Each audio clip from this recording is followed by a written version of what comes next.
بسم اللہ الرحمن الرحیم۔ آج کا سبق قربانی کے چند مسائل۔ اگر زندہ آدمی صاحب نصاب ہے تو اس کے ذمہ قربانی واجب ہے اور مردوں کی طرف سے قربانی کرنا مسنون ہے، کرنے والے کو بھی ثواب ہوتا ہے۔ جس پر صدقہ فطر واجب ہے اس پر عید کے دنوں میں قربانی کرنا واجب ہے، اور اگر اتنا مال نہ ہو جتنے کے ہونے سے صدقہ فطر واجب ہوتا ہے تو اس پر قربانی واجب نہیں ہے، لیکن پھر بھی اگر قربانی کر دے تو بہت ثواب پائے گا۔ مسافر پر قربانی واجب نہیں ہے۔ 10ویں 11ویں 12ویں تاریخ سفر میں گزری، لیکن 12ویں تاریخ کو سورج غروب ہونے سے پہلے سفر ختم ہو گیا، یعنی گھر پہنچ گیا، یا 15 دن کہیں ٹھہرنے کی نیت کر لی تو اب قربانی واجب ہو گیا۔ اسی طرح اگر پہلے اتنا مال نہ تھا اس لیے قربانی واجب نہ تھی، پھر 12ویں تاریخ ذی الحجہ کی سورج غروب ہونے سے پہلے کہیں سے مال دستیاب ہو گیا تو قربانی کرنا واجب ہو گئی ہے۔ اگر اللہ تعالیٰ نے مالدار اور امیر بنایا ہو تو مناسب ہے کہ جہاں اپنی طرف سے قربانی کرے وہیں جو رشتہ دار وفات پا چکے ہیں، مثلا والدین وغیرہ، ان کی طرف سے بھی قربانی کر دیں، ان کو ثواب پہنچ جائے گا۔ رسول اللہ صلی اللہ علیہ وسلم کی طرف سے، آپ صلی اللہ علیہ وسلم کے ازواج مطہرات کی طرف سے، اپنے پیر وغیرہ کی طرف سے کر دیں، ورنہ کم سے کم اپنے طرف سے تو ضرور کریں، کیونکہ مالدار پر تو واجب ہے۔ جس کے پاس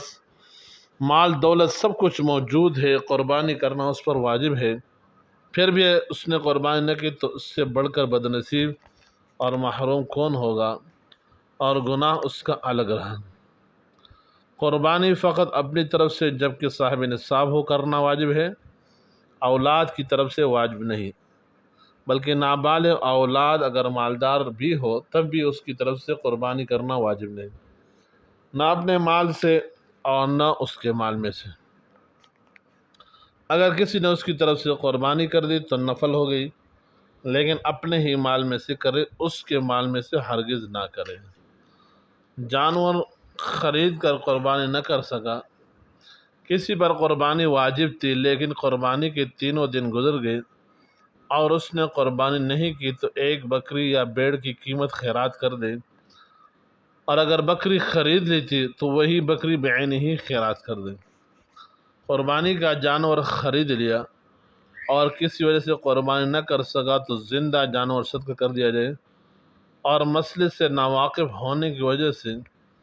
اگر بقر عید کے بعد ذبح کر ڈالا تو غرباء پر اس کا گوشت تقسیم کر دیا جائے، مالداروں کو نہ دیا جائے۔ اور اگر جانور ضائع ہو گیا اور قربانی نہ کر سکا اور خریدنے والا اگر امیر صاحب نصاب ہے تو اس کے ذمے اس کی قیمت کا صدقہ کر دینا واجب ہے۔ قربانی کی قضا: اگر قربانی کے دن گزر گئے اور ناواقفیت یا غفلت یا کسی عذر سے حالات خراب، لڑائی جھگڑے، امن و امان نہ ہو یا کرفیو وغیرہ نافذ سے نہیں کر سکا تو قربانی کی قیمت فقراء مساکین پر صدقہ کرنا واجب ہے، لیکن قربانی کے 3 دنوں میں جانور کی قیمت صدقہ کر دینے سے یہ واجب ادا نہ ہوگا، ہمیشہ گناہگار رہے گا، کیونکہ قربانی ایک مستقل عبادت ہے، جیسے نماز پڑھنے سے، روزہ رکھنے سے، روزہ اور روزہ رکھنے سے نماز ادا نہیں ہوتی، اس طرح زکوٰۃ ادا کرنے سے حج ادا نہیں ہوتا، ایسے ہی صدقہ خیرات کرنے سے قربانی ادا نہیں ہوتی۔ حضرت صلی اللہ علیہ وسلم کے ارشادات اور تعامل، اور پھر تعامل صحابہ اس پر شاہد ہے۔ اگر کسی شخص نے قربانی اکثر سال نہ کی ہو، اب وہ شخص ہر ایک سال کی قربانی کی عوض قیمت قربانی کی صدقہ کرے۔ اگر قربانی کے لیے جانور خرید لیا اور ایام قربانی گزر گئے تو اس کو زندہ ہی صدقہ کر دیا جائے، اگر نہیں خریدا تو قیمت صدقہ کر دی جائے۔ اللہ تعالی ہم سب کو اچھی طرح قربانی کرنے کی توفیق عطا فرمائے۔ اللہم صلی اللہ محمد وبارک وسلم وسلم۔ بسم اللہ